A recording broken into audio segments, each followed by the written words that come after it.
So good evening, everyone. Thank you so much for joining us. I want to be mindful of everyone that's here. And again, whoever jumps in, we'll let them in and also send this recording. So we're in July, which is one of my favorite months. But it's also, it's summer and all of that and school's out and it's great, but it's also one of my favorite months because it's Minority Mental Health Awareness Month.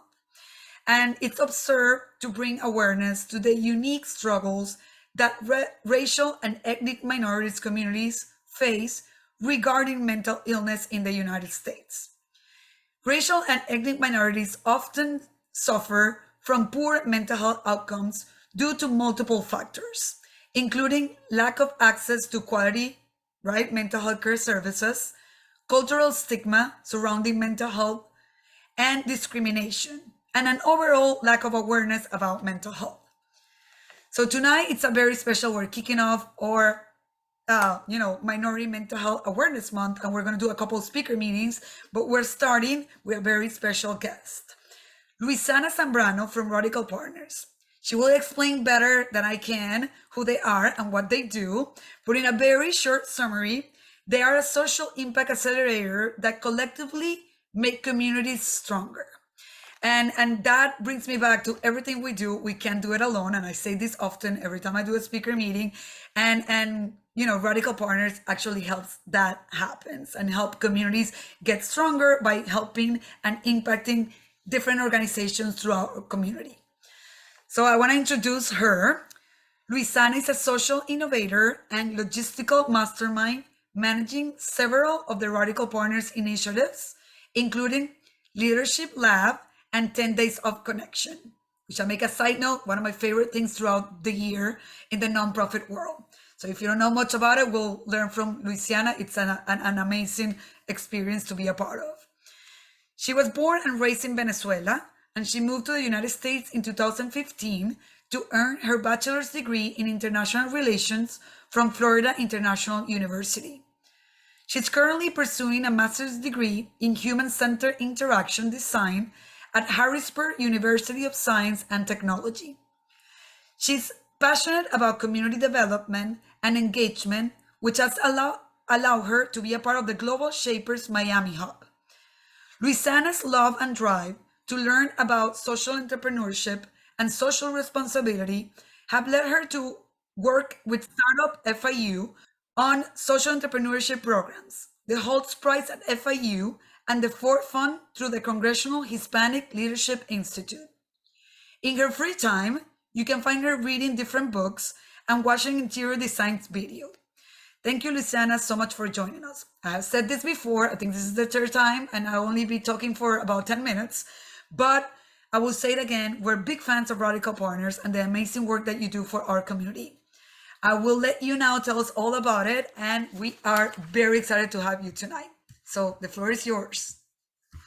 Thank you, Rosa. I'm so excited for being here, and thank you again for the invitation, for sharing this space. I know we are about 10 people here in the room right now, but also saying hi to the people that is looking at it or watching this video later today. So again, thank you so much for inviting me. I wanted to share a little bit more about our Radical Partners, about who we are and what we do. So with that, I prepared a presentation that I'm going to be sharing with you all. And then I'm going to be stopping if anybody in the room have any questions on how they can get involved with Radical Partners and how we can support them, right? So I'm going to be making some pauses in the middle of the presentation. Well, hi, everybody. We are Radical Partners, and I am one of the 9 members of the Radical Partners team. As Rosa was showing at the beginning, we are a social impact accelerator. And what does this mean, right? So we accelerate impact in our communities through 4 pillars of work. The first one is that we invest in leaders, and we do this through different leadership development programs for nonprofit organizations and nonprofit leaders in order to maximize their impact in the community and like the work that they are already doing. The second one is that we engage locals, and we do this through different community engagement campaigns, such as the 10 Days of Connection, and I'm going to be talking a little bit more in depth about the 10 Days of Connection throughout the presentation. The third one is that we co-design solutions with different organizations around program or services for the community, all focused on social impact. And the fourth one is that, as Rosa was saying, we believe that we cannot do this by ourselves. And for that, we build coalitions. So we're part of different social impact coalition networks that are working towards a specific agenda. And we can think about these like getting together different CR professionals or corporate responsibility professionals to talk about like what the world of corporate responsibility looks like and how they can collaborate together. Or, for example, we're part of another network that is called Fuck Up Nights that encourages talking about failures, right? And how failures are important in order for us to like overcome it. And again, reach out impact or reach out success. And I also wanted to share a little bit more about like the team behind this. So we are a group of 9 different people that are very passionate about social impact with various backgrounds. So some of us, as you were sharing at the beginning, Rosa, come from like the international relations and politics space or background, but also a lot of us come from like the mental health background, right? So some of our members of the team are actually psychologists by their degree, but I would say all of us are like very social impact nerds at heart, and that's why we do the work that we do on different areas. So I wanted to share with you a little bit more about the team behind the Radical Partners Group. But as I was sharing with you all at the beginning, I want to focus on the first 2 pillars of work that we do, so which is investing in leaders and engaging locals. And it's actually the 2 pillars of work where I focus on or where I work. So starting with investing in leaders, I wanted to share with you all 2 different programs that we are focusing on right now. So overall, on the leadership development arm, we do different cohort-based programs where we invite between 10 to 12 leaders to a cohort-based programs where we take them through different, through a different learning journey on what are the skills or what are like the topics that all nonprofit organizations should have, right? So this goes from understanding your theory of change to like different fundraising strategies to like how to manage your team and how to build collective power to maximize impact within the community, but also how can you like measure your impact and also sharing that impact out, right? And again, all of this with the goal to maximize the work that they're doing within the community. And as you were saying at the beginning, Rosa, spread, right, that impact and like reach out to more people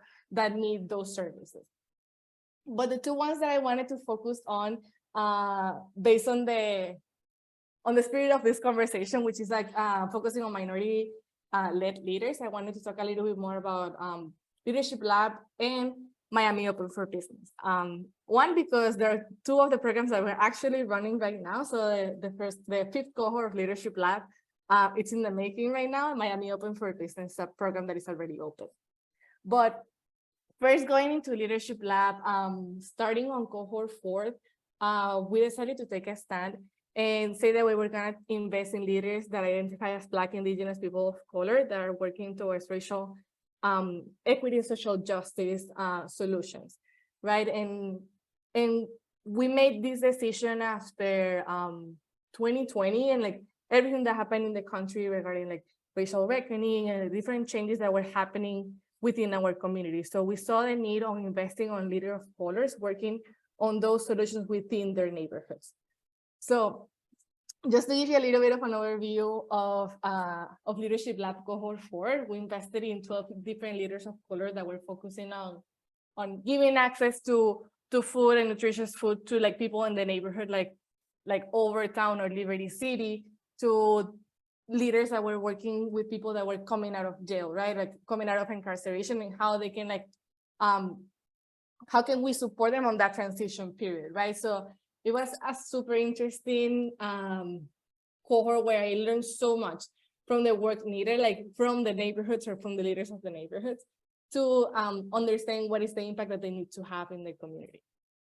And as these 12 leaders, we have a cohort of about 146 different social impact entrepreneurs or social impact leaders that are part of our alumni network. And I wanted to share with you all our alumni network website, so that not only the people that are right now here in the call, but also the people seeing it, like watching this video later, can research and learn more about like the different resources available within our community on the different areas, right? On different social impact areas. So this can go from education to environment to racial equity. So what I'm gonna be doing now is I'm gonna be sharing our screen, my screen with our website. So let me stop sharing. And I can walk you through how you can look at the directory of our alumni network. So give me 1 second. So as I was sharing with you all, we have an alumni network of more than 140 organizations that are serving our communities, right? In South Florida, not only in Miami, but also in Broward. So on the link that I dropped in the chat, you can find the alumni directory of Radical Partner, which are the leaders of the community, right? Doing the different work. And as I was sharing with you all, they're working towards like different social impact issues, right? So we have people working in education, for example, as like Bread from Educate Tomorrow. But then if we go like down, you can find different people, for example, like Rebecca working on media access and how to like with spread information about what's happening in the Miami community, or for example, Vanessa working on food security, right down in Homestead. So one of the things that I would love to invite you all is like to look and cheer on these leaders, not only cheer on, but also if you need the support among any of these areas, you can look for that by looking at this page and like seeing how you can find like their organization. So all of their profiles are linked to their websites. So you can go in deep and like see, for example, how's the website and like what are the services that they offer, and how you can get in touch with them. So that was one of the main things that I wanted to show you all on this presentation. I'm gonna answer, let me see, Laurel's question. So she said, what is the main goals of our organization? So as I was sharing with you all at the beginning, Laurel, our main focus is make our community stronger, right? And accelerate impact. And I know this sounds like very abstract sometimes.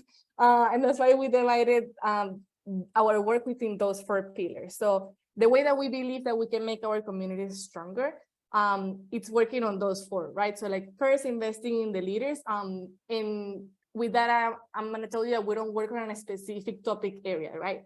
So when we invest in leaders, we invest in leaders that are working on different topic areas. So again, this comes from the environment to mental health, to racial and social justice and racial equity.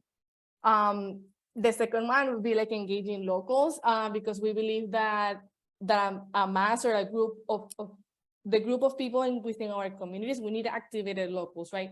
And this means by like understanding what are the issues around our community, right? Or like how you can take action within your own community.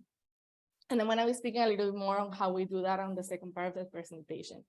Then the third one is that we collaborate with other organizations to create programs or to support them on what they need in order to create a social impact solution or activation.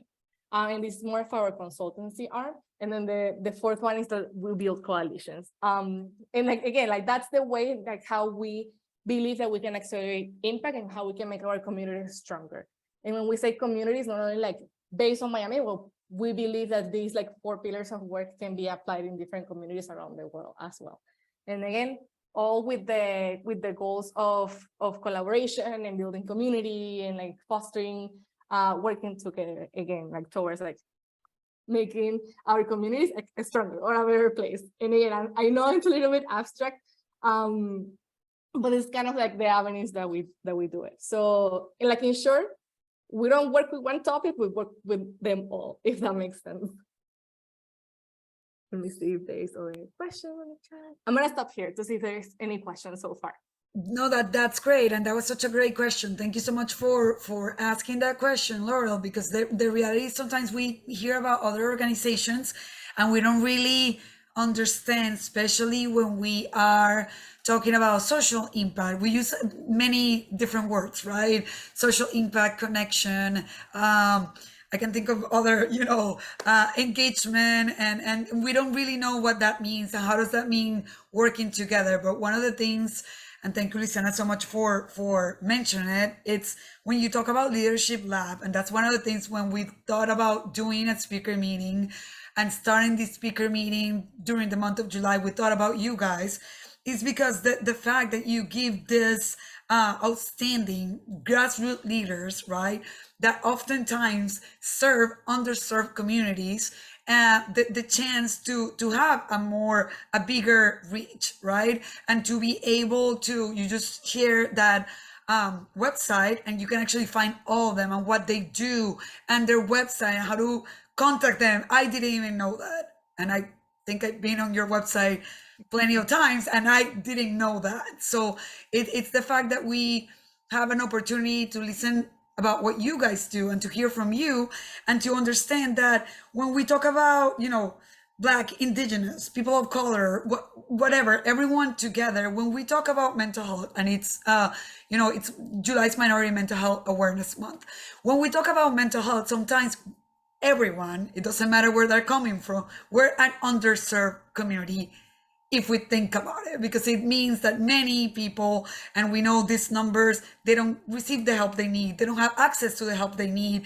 So when we open conversations like this, what we're hoping to get from first is, of course, to learn more about amazing organizations, but also everyone here to kind of share this information in their community so other leaders can take advantage and reach out to radical partners so they can also be a part of the leadership lab, or any of the other, like Miami Open for Business. We were just talking about a small organization that I was talking to today that I thought could benefit from that program, and I put them in contact with radical partners just like 3 hours ago.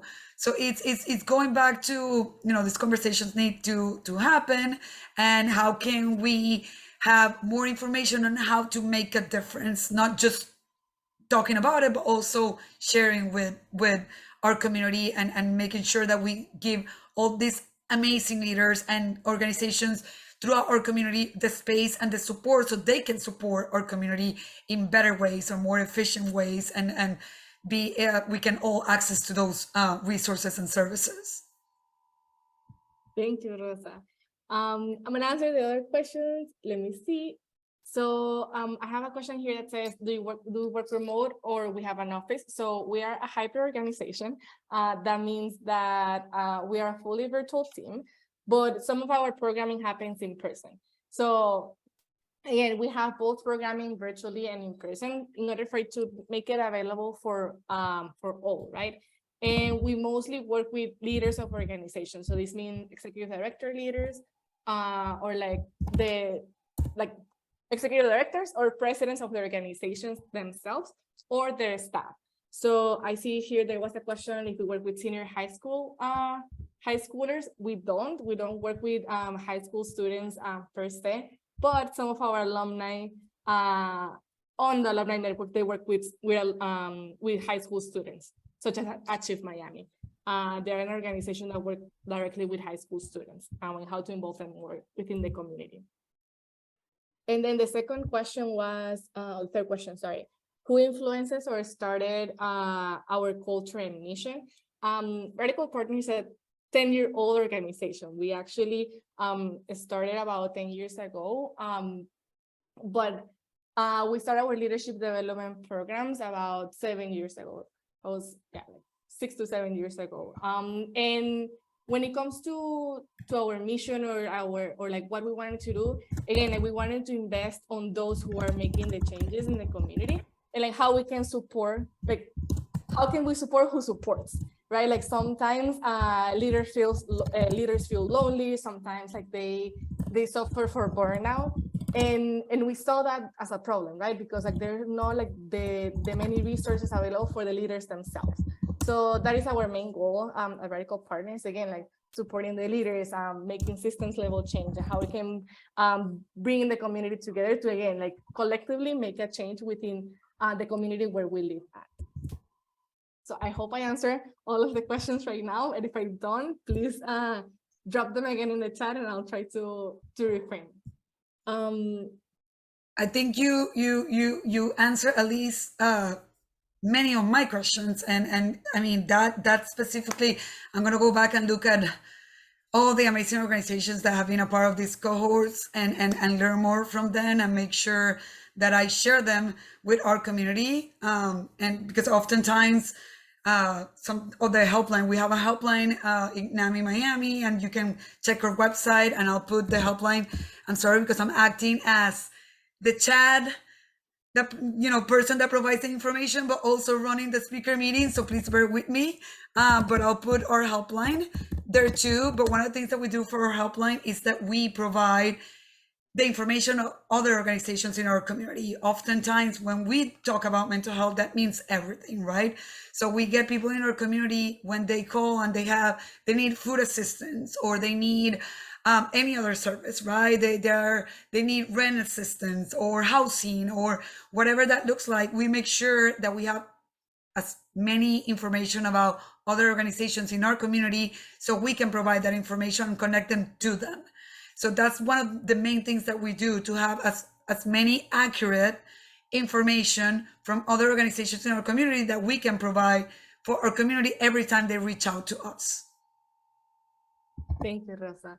And I wanted to move on into our other leadership development program that we're currently running, which is the Miami Open for Business.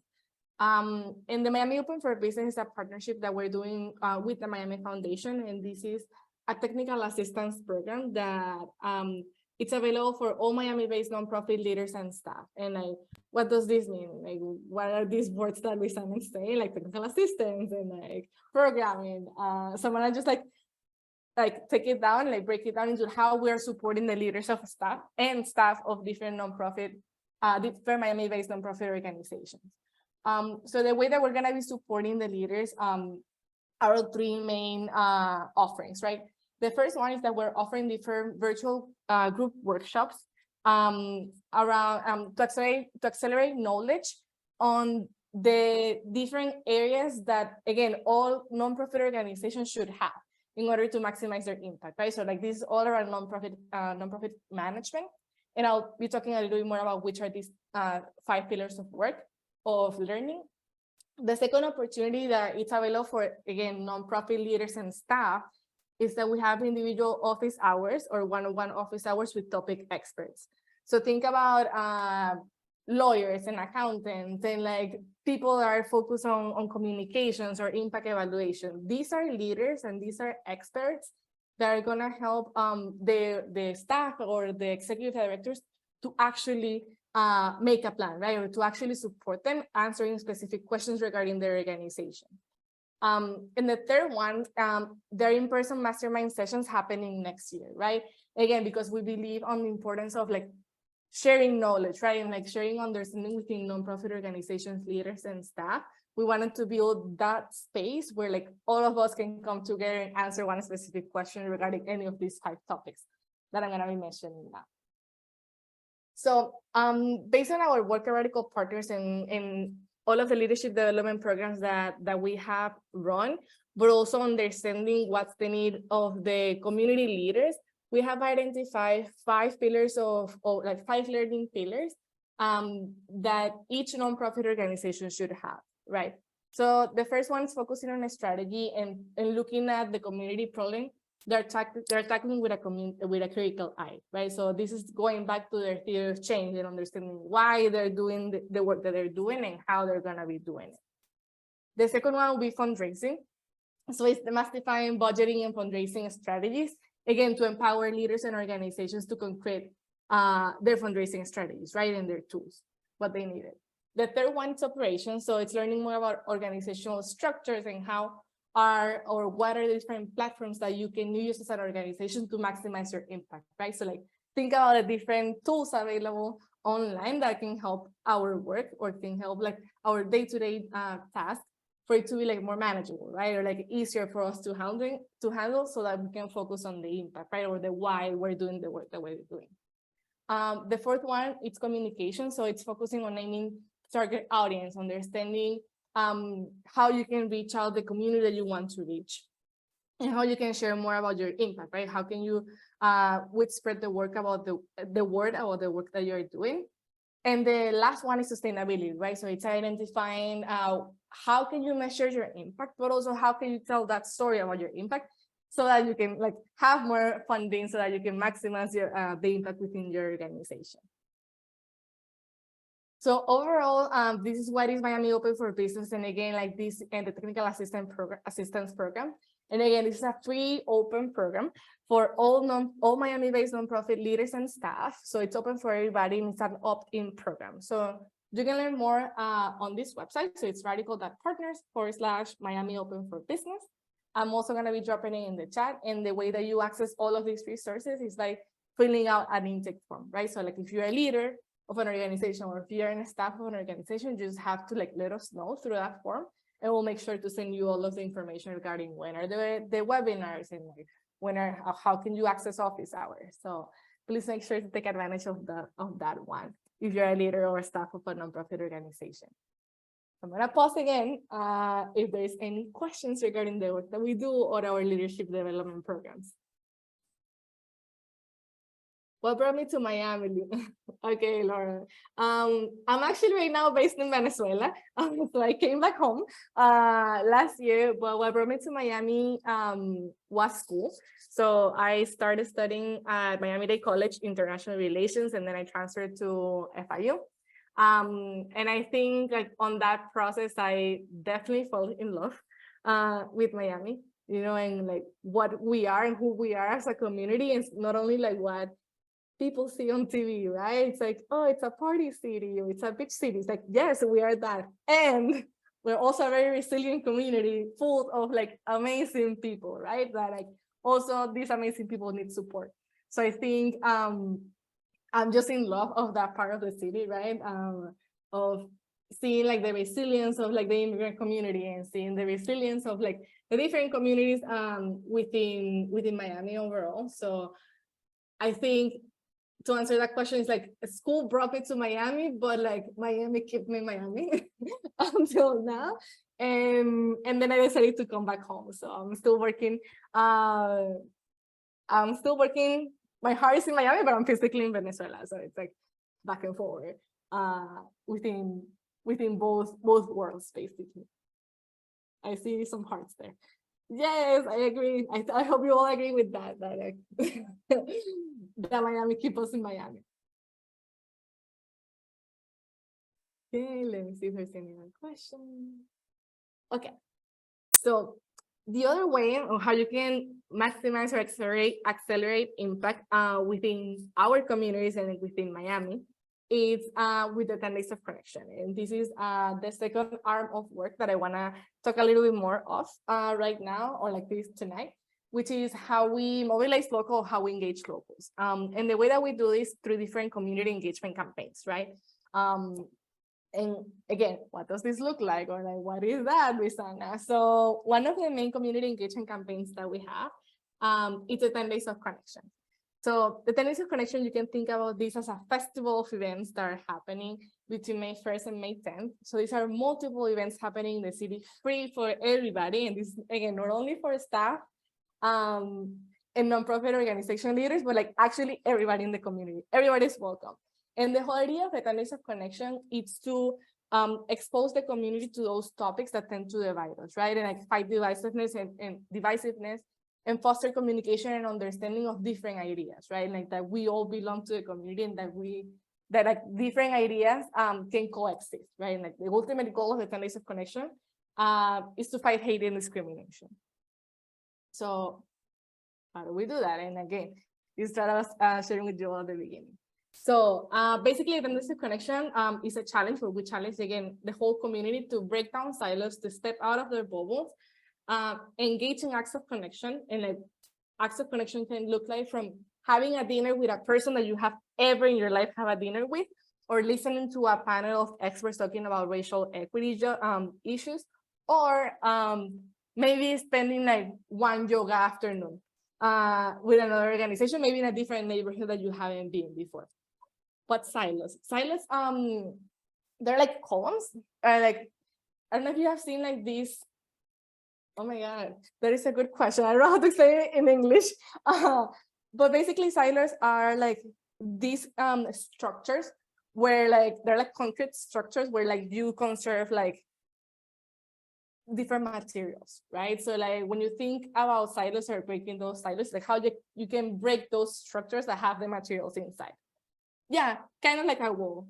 So I don't know if you've seen like the nuclear the nuclear like plants when they have like these like kind of like like walls where they put like the materials, like those are basically called silos. So it's like how you can break those walls, or how can you break like those environments where you have like different materials. And I guess like if we take it to people, how you can break those thoughts, and understanding that they have it like you can see diversity, right? You can see different things within the community. So I hope I answered the question all the silos. But again, like as I was sharing with you all, the Tendency Connection is a movement. So we have been doing this for 7 years. And like, how do we make it happen, right? How do we make available 70 events to the community for 10 days straight? Like, we cannot make it ourselves, like as radical partners. It takes hundreds of people and hundreds of leaders, literally, to come together and organize these experiences, right? Organizing these events, to engage thousands of locals and celebrating our differences. So we have organizations, for example, like NAMI Miami that wanted to host a conversation around mental health at the underline, right? That could be one of type of event that you can see at the 10 Days of Connection, or you can see maybe a multicultural dinner between Muslims and Buddhists, right? And talking about what's the importance of faith, right? Within different, of unity on different faiths. And then when you have those conversations, you can understand and see it, like, even if you're from different religions, the core, it's similar, right? So like at the end, like at the core of what it means, we're actually not that different, right? So it's like, again, how can we foster these spaces where we can learn from each other and understanding that we're different, but also embrace it, right? And that we can all be living in the same community and coexist together. So this is a little bit about the impact that we have had with the 10 Days of Connection, and these are numbers as of last year. We're still aggregating the numbers with the seventh year, which was this year. So with on 6 years of the 10 Days of Connection, we have had 60 days of connection in 43 states of the United States and have reached out 57 countries. We have engaged 16 leader organizations and sponsors. And it has been hosted by more than 360 organizations and leaders, resulting in more than 590 connection experiences and engaging 170,000 locals or people. And this is like through in-person channels and through virtual channels. Let me see. It's a partnership with leaders. Yes, they're part of the coalition. Right, so we call the host committee, or like the host organization leaders are the ones that create the connection experiences. So yeah, like the idea of the 10 Days of Connection is also to build a partnership within organizations themselves. Let me answer the other question. Where is this event located? Brickell, Underdeck, or different locations? So they're happening throughout the city. And again, these are happening between May 1st and May 10th, at least in Miami and Broward. And what we do is that we make a website available for you all and a calendar of events so you can see where these are happening. So you have events happening from at the underline, as you were asking on the question, or you can have events happening at a mosque in Miami Gardens, or maybe having a conversation all the way in Homestead in a library. So again, these are happening throughout the city. Let me see. Have you worked in south of New Orleans? A family? We have not worked in New Orleans, but we might. So our goal is like to expand through different states and different cities that attend this connection. So I hope, and my dream is that we can spread the word throughout the country and throughout the world as well with the 10 Days of Connection. And just to wrap up a little bit of the 10 Days of Connection, again, like how we make it happen is that we challenge, again, the community to break down these silos. We galvanize or bring together the host committee to make it happen. We host connection experiences or events for people to show up and again, celebrating our differences. So it's a little bit more of an explanation of what it is, each of these ones. And then again, when it comes to the opportunities to connect, since 2021, we said, okay, which are the topics that we don't talk but tend to divide us, right? So we come up with a list of 10 different topics that are usually taboo topics. That's what we call it, and tend to divide the community, right? And at the end, if you don't talk about it, it's like the white elephant on the room, right? Like if you don't talk about it, it's gonna continue bringing that problem within their community. So what we said with the 10 days of connection is like, okay, the events or whatever intervention that we're doing, we're gonna be touching on any of these 10 topics that are usually taboo, right? So we need to start to talk about this, right? In order for us to reduce discrimination, in order for us to reduce hate, right, within our community. And again, these 10 topics are race, ethnicity, and national origin, politics, religion, diverse abilities, money and income, sex, gender, and sexuality, mental health and wellness, age and generation, beliefs and values. And we left that last topic for us to celebrate community, right? So like we bring togetherness, connection, and community. And then I'm gonna pause there to answer any questions. I see that if we have t-shirts, she would like, Laura would like to buy one. So I'll reach out to my team member Itza who's here so we can talk more about it, on how we can sell one of those t-shirts. I think we have a few of them left from the 10 days of connection. They say it's like disagreements actually can bring us together. It's really cool. So let me talk to Itza and then I'll let you know, Laura, what are the next steps for those ones. I wanted to, it's not a question, Luisana, but I wanted to jump in one of the things that we decided to ask you and Radical Partners, 10 Days of Connection. We've been a part of it. We were a part of it this year. And it brings you back to what we're doing and what we're doing, creating awareness. We do it every day, but July, it's Minority Mental Health Awareness Month. It's the fact that it fosters that communication of different ideas, but then like you just share, we're talking about mental health. So when we talk about mental health, if we don't have those conversations, that we can't serve minorities and underserved communities. We need to be able to have it and hear different perspectives and hear from each and every one of them in our community, right? The representation of each of those different communities or different people that we consider minorities or underserved, as opposed to just explaining to them what we do and our services and everything, who we are. It's completely the opposite. 10 Days of Connections and things like you, Radical Partners, and you kind of share and are trying to help our community with, is the fact that we need to be able to listen, right? And to give those leaders, right, that serve or underserved or minority communities that space to tell us how we as different organizations can serve them. Because it looks different for each community and everything changes, right? You talk about religion, you talk about sexuality, everything, and it depends not only that in those 10 specific topics, but then your zip code, where you are, if you're you just came here, right, to Miami. We love this city, but we do know that we get many refugees and people that just came to this wonderful city. How can we be there for them? How can we help them? So that's one of the things that, as you know, 10 Days of Connection is close to my heart, because it opens up those conversations. And it goes back to, and I know, and I have to, Laurel, and I'll tell you this. Believe it or not, I knew what silos was a little bit, but I learned what silos was during an event for 10 Days of Connection, an in-person event, because I knew kind of what it was, but I didn't really knew how to tie it together. But then it kind of explains the divisions and how if we operate independently, right, and avoid sharing information and working together, then we're not really serving and creating awareness, and especially not serving minorities and underserved communities.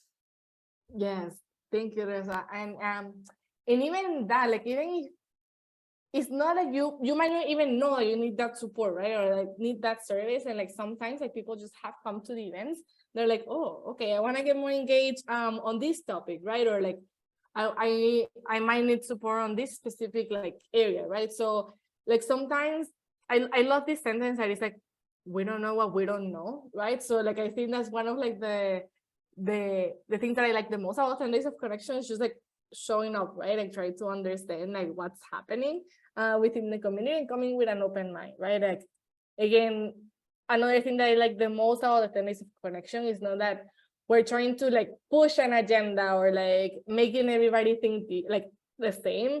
It's actually the opposite, right? It's the opposite. It's like, how can we open these conversations to understand that we come from different backgrounds, we come from different realities, and that sometimes like those realities like are very opposite, but again, like they can coexist on the same community or they can coexist on the same space as long as we listen to each other, right? And we listen where we're coming from. I see here that actually it's shared with me like one of the descriptions again also for silos. And it's segregation in a group or just separation. So again, it's like how you can break those segregation, how you can break those separations to the community. Okay, Laura says like she's supporting how to reach out to minorities in our community, so she would love to serve more. Laura, if you're a staff member of our nonprofit leader, please come to Miami Open for Business. We do have a lot of content available for you all, but also the coaches. So you may have help directly from a coach or from an expert that can help you to understand or like map out that plan, right, into how to reach out to more minority communities. Well, before I stop sharing, I'm just gonna continue being here. I just wanted to say, first of all, thank you. Thank you for the space, again, Rosa, for allowing us for being here. And also, I wanted for us to share our contact information. So our website, you can find it, it's radical.partners. And this is our Instagram, so make sure you follow us on social media. We post there a lot, and also not only like the programs that we have and the offerings that we have, but I think every Monday we also share out about community happenings. So we also share out like what's happening like within other organizations around the neighborhood, and also our general email, it's info@radicalpartners, and my personal one, I'm just gonna drop it over here in the chat. It's like my name, Luisana, @radicalpartners. Thank you, Luisana. This has been great. It really, I'm really looking forward to sharing this with whoever missed it, but also on our website because it has such a important information, and maybe some leaders that didn't know that these programs were available and what you guys do and the Miami Open for Business. And I know you only share some of the things you do. There's so much more, I know. So hopefully you all that are here or whoever listens to this speaker meeting later can actually visit their website and learn more and reach out, because there's many things that they do that we can all take advantage. And like one of the questions from Laura was how can I support more, right? How can I reach out to minorities or underserved communities? That's definitely one of the ways that you can go, but also the guy of so many other amazing nonprofits and organizations that maybe it's something that you want to help out and you didn't even know that this organization was even existed in our community. You can reach out to them and ask them, I want to volunteer, how can I help? And I know that volunteers for NAMI Miami, we can't do anything without our volunteers. We have amazing volunteers. They run all of our programs.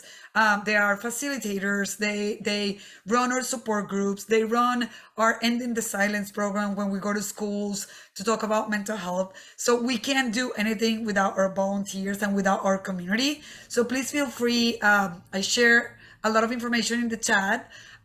So there's, the event that's coming up on July 29. We have a suicide awareness training that is happening tomorrow for free on Zoom. So I added that flyer there too, and you get a certificate at the end. But also, I'm going to add our helpline here. And please feel free to give us a call if you do want to volunteer with NAMI Miami Dade too. And we have many opportunities. But again, you also have a list of amazing organizations that I can guarantee you many of them need amazing volunteers like all of you. So I want to thank you again, Luisana and Radical Partners.